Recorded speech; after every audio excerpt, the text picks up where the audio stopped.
Do you want your business to grow faster? Are you open to new and out-of-the-box ways to drive revenues and increase value? How do you imagine the most successful entrepreneurs and business leaders double, triple, or expand their businesses tenfold or more? The answer is deals. This is a weekly podcast featuring conversations with business owners, executives, and leaders as we reveal behind-the-scenes details that give you, our listeners, the confidence to pursue your own deal-driven growth. On the show, we discuss a huge variety of deals, everything from large, complex mergers and acquisitions to smaller deals that you can do even without significant capital. My name is Corey Kupfer, and I've been supporting deal-driven growth for businesses for 35 years as a successful entrepreneur, professional negotiator, and attorney. My goal is to help you strategize, plan for, find, and complete deals that will help your company grow faster. Welcome to the Deal Quest podcast. Let's get started. Hello, Deal Quest community. This is Corey Kupfer, and this is a solo cast, our second of 2022. And we, as promised in the last solo cast, are going to do a recap of the 2021 deals. And I'm not going to talk so much this year about specific deals, but I want to talk about sectors. I want to talk about trends, as I see them and what's going to be coming into 2022. Big grain of salt, right? None of us can predict the future. Who knows what's going to happen? There could be a black swan event, as they call them. But, with that caveat, there seem to be some trends that are occurring or continued into the first month, at least of 2022. And, going on last year. And I want to make you aware of them as I see them. So 2021, another unbelievably busy year for M&A and for other types of deals, but specifically for M&A. The deal world, has been, in fact, it's been crazy. There's record deal numbers in various industries, certainly in financial services where we play, the investment advisor space, record deals, record amount of money in the space, record amount of aggregators and consolidators coming in, private equity money like there's never been before, multiples and valuations high, as well. Tech sector, another sector we play in, very, very active. A lot of tech deals. Obviously, tech has continued to be strong even through the pandemic, or maybe, because of it. We don't play a lot in the health sector, but certainly that is a sector where there has been a huge number of deals all through 2021. And that's a long-term trend. As, for example, the wealth management industry has been a long-term growth trend. Health is definitely a long-term growth trend and will continue to be for a while, according to most predictions. And that includes the deals that are going on. Let's look at some of the other sectors which maybe had more challenges. I've talked many times on this podcast about this K economy concept, where during the pandemic, there were folks that were on the upswing of the K and some on the, on the down. The interesting part is, and this is not unusual, in changing circumstances, there are often deals, whether it's on the upstroke or the downstroke. So let's look at some sectors that you might think would be on the opposite end of the spectrum, like restaurant and retail. The interesting part in the restaurant industry is 2021 was a very busy year for M&A in a restaurant, especially when it comes to big players and chains. And as you can imagine, obviously those restaurants suffered during the pandemic. Certainly there were plenty of individual, owned restaurants, privately owned restaurants that had trouble, even went out of business, and what happens in tough times is that it becomes a bigger player game often, right? Because those are the ones that have capital or access to capital. They've got the wherewithal often to survive. And even when they don't, and I'll give a couple of examples, or, at least one where, they run into trouble, but still that triggered deals. So, for example, in 2021, there was Capriati's sandwich shop buying Wing Zone. Jack in the Box buying Del Taco, right? So, let's look at Jack in the Box buying Del Taco, right? But what happens is there's two competitors in the same space, generally in fast food. Not necessarily in the same cuisine, and they use that opportunity to consolidate during a tough time. I'm sure there was some economies of scales on that deal. That deal was done at the end of 2021. I believe it closed early December. And, you had moves like that. You had aggregating brands that used the opportunity to buy a bunch of chains. Fat Brands, for example, had acquired Johnny Rockets in 2020. They bought 4 more restaurant chains in 2021. There was some movement in the restaurant tech space as well.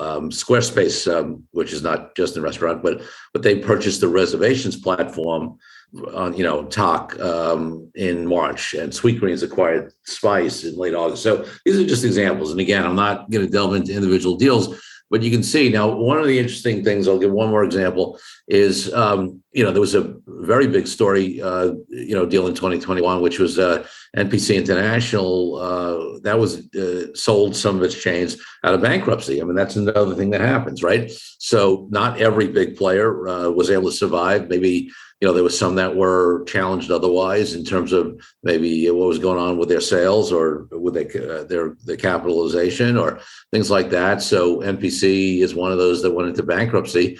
What did that trigger? That triggered a sale of Wendy's and Pizza Hut units, right? So, a chunk of the units to Flynn Restaurant Group, which is Wendy's parent company, and Delight Restaurant Group. So, the down stroke of the K, so to speak, when companies run into trouble. Certainly, and I've done a number of deals that are bankruptcy. I'm not a bankruptcy attorney, but I've in the past worked with bankruptcy attorneys where I'll handle, the M&A side of things. Our firm, they'll handle the bankruptcy side.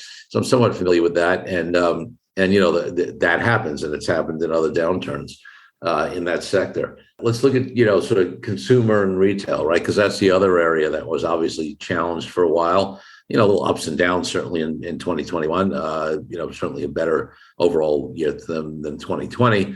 But that's another area like the wealth management and financial services and fintech spaces where there's a lot of private equity that has come into the space, just a huge amount of private equity in the consumer and retail, brand sector. But you have to look at where it's going, right? Where those assets are going, where that investment is going is in the areas, for the most part, that have actually been growing areas. So, for example, pet food and pet products. That's been a hugely growing area since the pandemic began. You hear this pandemic puppy, phrase sometimes. A lot of people, they were home, they decided to get pets. Obviously, that increases demand for pet products and pet food. So that becomes a more attractive sector.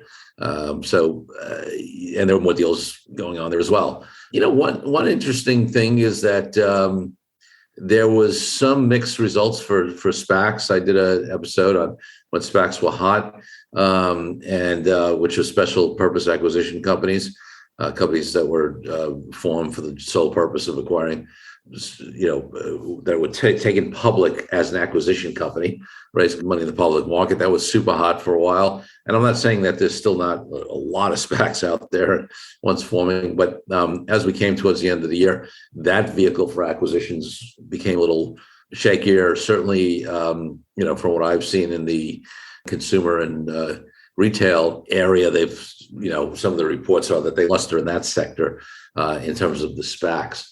So, listen, there's mixed results, but also different reasons why deals happen, right? And as I've always preached, they happen on the upside and the downside. Certainly, there's one of the sectors, if we stick sort of with retail, is convenience store channel. There were a huge number of deals in convenience stores. And, it's interesting to look at that in terms of their, the fact that obviously those convenience stores were impacted by the pandemic, although, obviously when they were able to open again, they've started to do better. But there were a lot of deals in that space for whatever reason. So that's really, the M&A standpoint. Overall, there tends to be a lot of capital still out there. We see that now. Our deal flow, we had a lot of deals that closed as of December 31. They originally sort of targeted for that or before, because of the risk of capital gains rates going up. And even as that looked like it would at first, it would be a lot lower raise than was potentially going to happen. And then after that, it looked like, no, there's going to be no increase. But those deals, still closed, many of them, because they were still geared for everybody, that was gearing for those closing dates.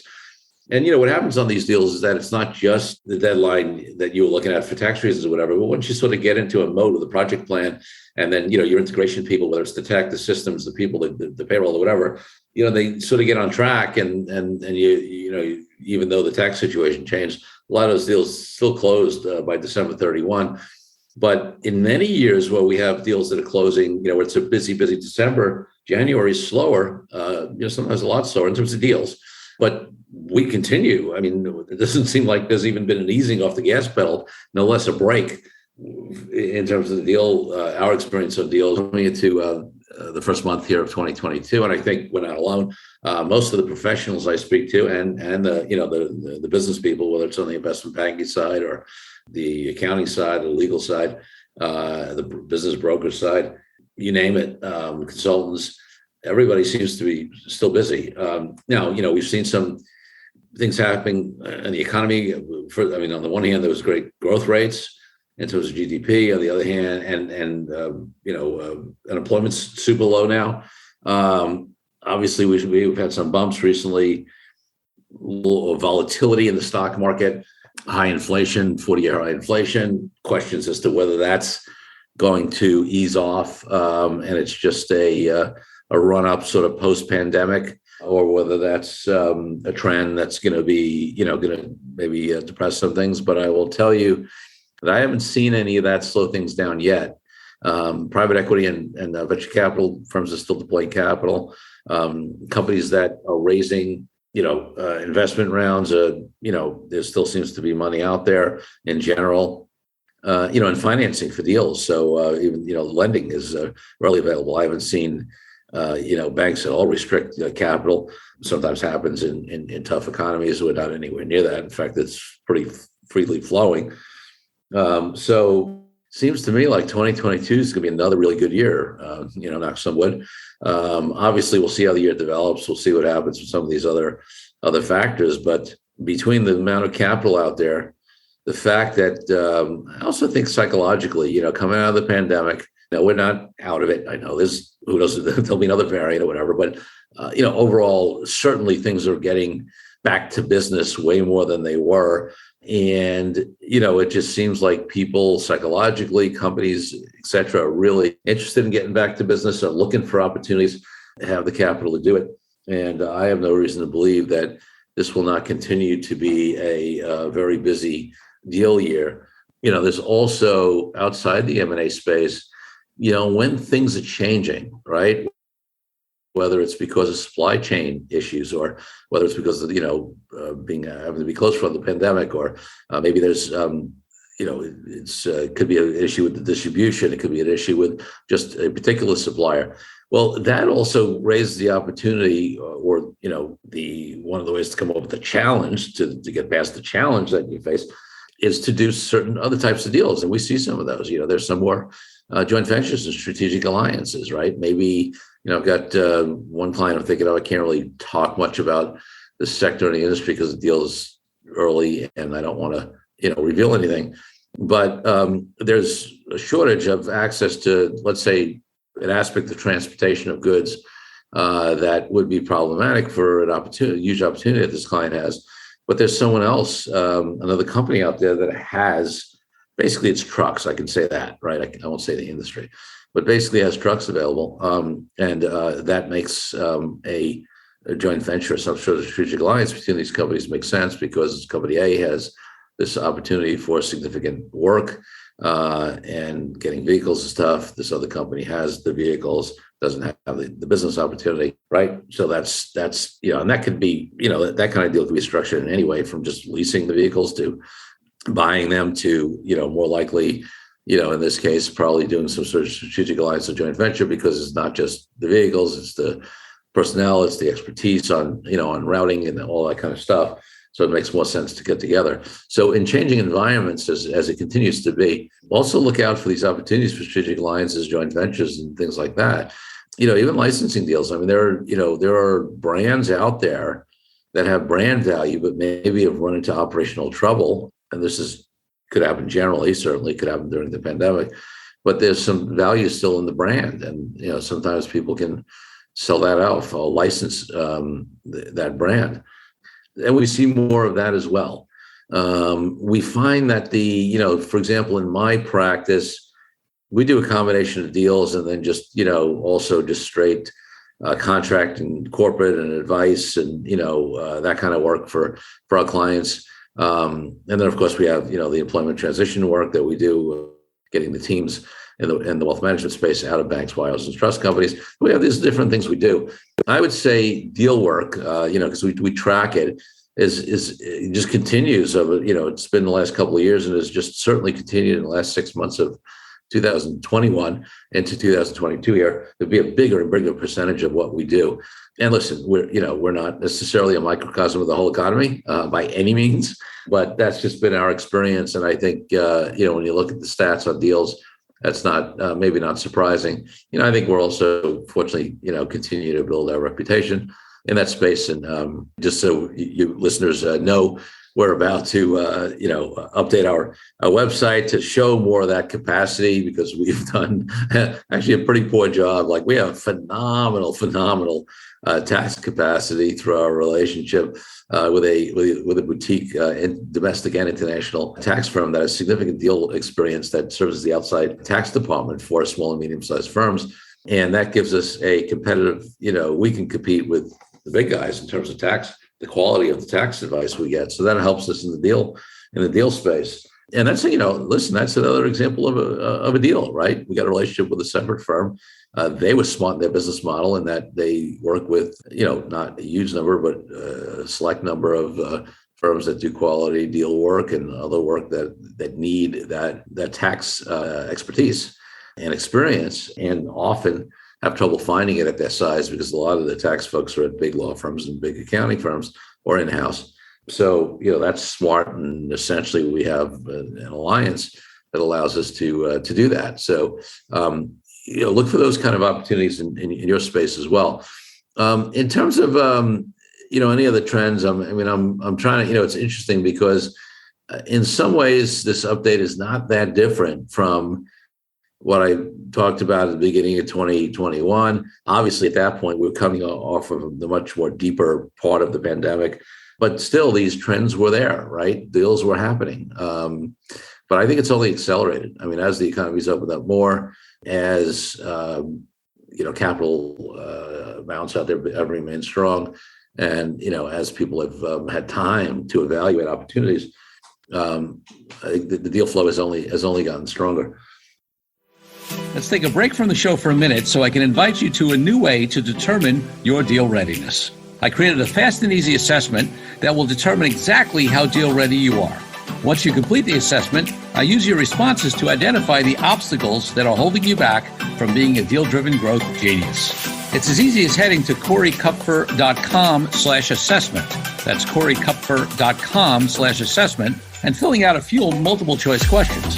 I'll be checking in after the episode to see what your results are. Now back to the show.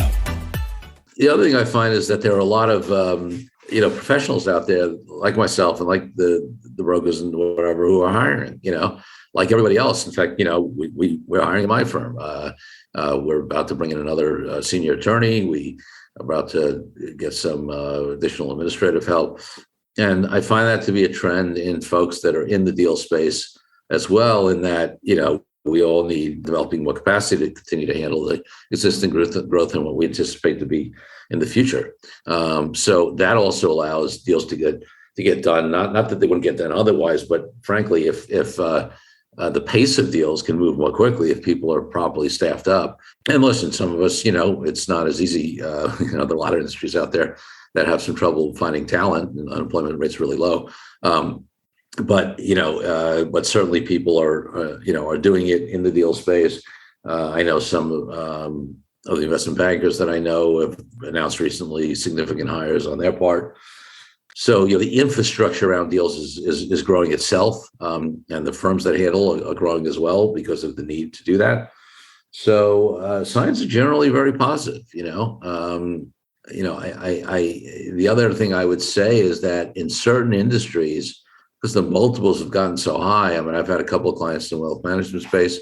This has been the case. A tech client recently, this has been the case. I know of somebody in the health care field. We're not handling that deal because we're not healthcare lawyers. but where in all these cases, they were not looking to sell. In fact, I'm thinking about one particular client who, last time I spoke to him, which was maybe less than, like earlier in the year, early in 2021, I mean, I talked about the growth that they were having and the fact that they might be looking to acquire, and the fact that they would at a 5 to 7 year sort of runway, they want to continue to build the thing and build value.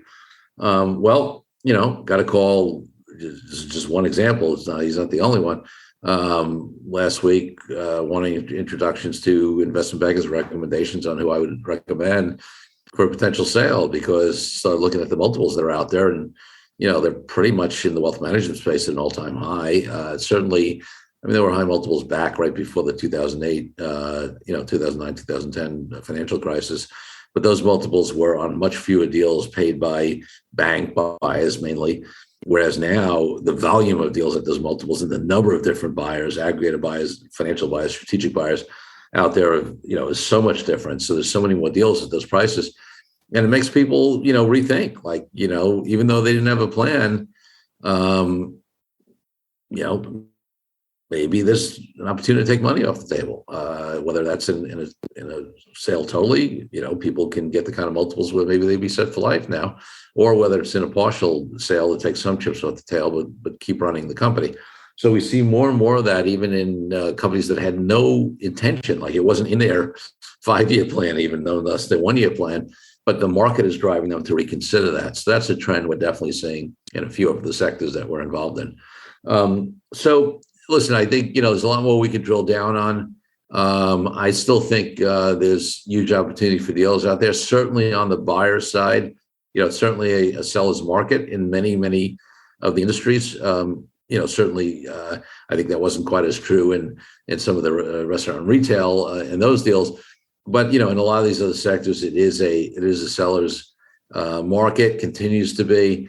But because there's so many buyers out there and so much capital, they're willing to pay what the sellers want. Sometimes, they're surprised at what they can get in some of these industries. So, I think that trend of people becoming sellers who didn't think they were going to be sellers is going to continue for a little while longer here. Sometimes it's tough to pass up, much more money than you thought. And even the folks that want to stay in the game, they're, just because you sell doesn't mean that you have to exit. You could stay on and have a different relationship with the company, be an employee or, executive. Maybe there's some these acquirers they'll have you get some equity in their parent company and maybe get another exit, So there are a lot of ways to do it. Obviously, it's a big difference if you're an entrepreneur and built a company to sell. You're never going to be in that control position you were before. So you got to think about it carefully and whether the money's enough and what your other objectives are and concerns are, and whether you're ready to do that, right? Namely, give up that control. A lot of my clients are really good folks, and they really care that their employees end up in a great place, and well taken care of as part of that deal, and they want to make sure that happens. There are other factors other than the high multiples and the significant amount of capital and the number of buyers, but all those factors do shift. And there's some folks who weren't planning on selling. There's the number of deals go up in part because there are some people who weren't planning on selling who now, hey, they become sellers. So again, I think that trend will continue for a while. I think it's a fun time. I mean, deals can be stressful. I love doing them. In the last solo cast, we talked about a little bit about how, the reasons why you shouldn't be a deal maker. And one of them was that, there are times when you got to push through and it gets crazy. We're certainly in that mode at the end of the year. We're really, really busy now, but at least can breathe a little bit. Also, we've gotten some help in terms of, additional capacity. So that's helped. But yeah, listen, it's a fun time. I mean, there are really good deals for really good folks going on. And if you want to know more, feel free to reach out. Always love to talk deals. Not only it's why I have this podcast, and as you can imagine, off air, I'm talking deals all the time. All right, folks, that's my 2021 coming into 2022. I hate to use the word forecast, but at least initial thoughts on where the deal industry is heading. Have a great week. Thank you for joining me on this episode of Deal Quest, where we help you understand how deal-driven growth can be your ticket to freedom. I want to invite you to a unique way to tap into the wisdom and experience of the DealQuest community. Join the DealQuest Deal Den Zoom calls, a free monthly 90-minute mastermind. In the mastermind, we address all the challenges you may be facing and help support you with the opportunities that may arise in terms of deal-driven growth. You will get input not only from me, but all the members on the call will collaborate and serve each other in a mastermind format. To sign up for the free mastermind, go to www.corykupfer.com/dealden. That's corykupfer.com/dealden. I'll see you there. I'm Corey Kupfer. Until next week, wishing you the freedom and financial prosperity that I know your Deal Quest will bring.